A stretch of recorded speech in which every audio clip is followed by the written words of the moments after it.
তুই দেখবি tata tata বন্ধুরা, টাটা। হ্যালো এভরিওয়ান, কেমন আছো তোমরা সবাই? আশা করি তোমরা সবাই ভালো আছো। আমিও কিন্তু খুব ভালো আছি। আজকে যে ভিডিওটা তোমাদের সাথে শেয়ার করতে চলেছি, এই ভিডিওটা কিন্তু খুব স্পেশাল আর খুব সুন্দর হতে চলেছে।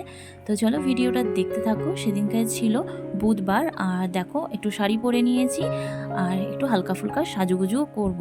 তো এই সাজুগুজু করার কারণটা কি তোমরা অনেকেই জানো, যারা জানো না তারা আমার ছেলে বলবে একটু পরেই, তার মুখেই শুনে নেবে। তো ও রেডি হয়ে নিয়েছে, মাও রেডি হয়ে নিয়েছে, তো সেন্ট মেখেছে, তাই ও ঠাকুমাকে বলছে। আর আমার ছেলে কি বলছে সেটা শুনে নাও। কোথায় যাচ্ছে বলে দাও? ঘুরতে যাচ্ছি। না বলে বুনু ভাত খাবে। ভাত খাবে, আমি দেখবো। চলো তুই দেখবি টাটা টাটা বন্ধুরা, টাটা। তো তোমরা তো পুটুন পাখির মুখ থেকে শুনেই নিলে আজকে ওর বুনু ভাত খাবে। আর এত পাকা পাকা কথা শিখেছে না, মানে কি বলবো, দুই একটা কথা এমন বলে হাসতে হাসতে পেটে ব্যথা হয়ে যায়, এত মানে কথা শিখেছে। তো দেখো চলে এলাম পুটুনের জেম্মার বাড়িতে, মানে আমার বড় জায়ের বাড়িতে। আজকে পুটুনের বুনু ভাত খাবে। ঝুমুক ঝুমুক নাচু নাচু করে তো খুব। এই দেখো, আর এই যে আমাদের মিষ্টি মা, ও ঘুম দিচ্ছিল, যেই আওয়াজ পেয়েছে উঠে পড়েছে।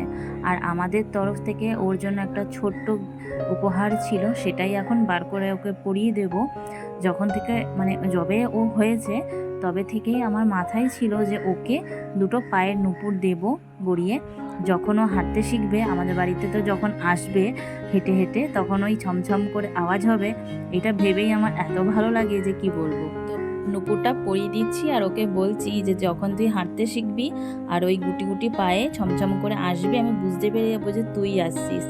তো কেমন লাগছে তোমরা কিন্তু অবশ্যই কমেন্ট করে জানিও।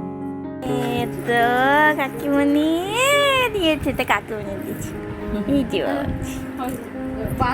আমি আজকে ভাত খাবো, সাজুগুজু বলেছি। আর এখন দেখো মিষ্টি মায়ের মেকওভার চলছে, এরপরে ড্রেস পরবে। ওর মাসিমণি নিজের হাতে একটা সুন্দর ড্রেস বানিয়ে নিয়ে এসেছে। তো এই দেখো ড্রেসটা।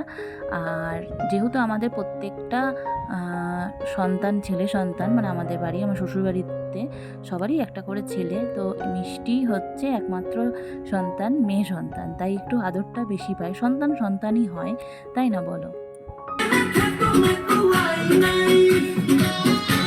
আর এইদিকে দেখো একজন গান লাগিয়েছে আর একজন কোথা থেকে একটা সানগ্লাস পেয়ে সেটাকে পরে নাচ দেখো।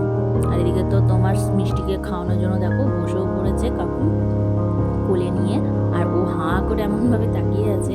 আর এই দিনে প্রত্যেকটা বাচ্চাই কান্নাকাটি করে, তাই না?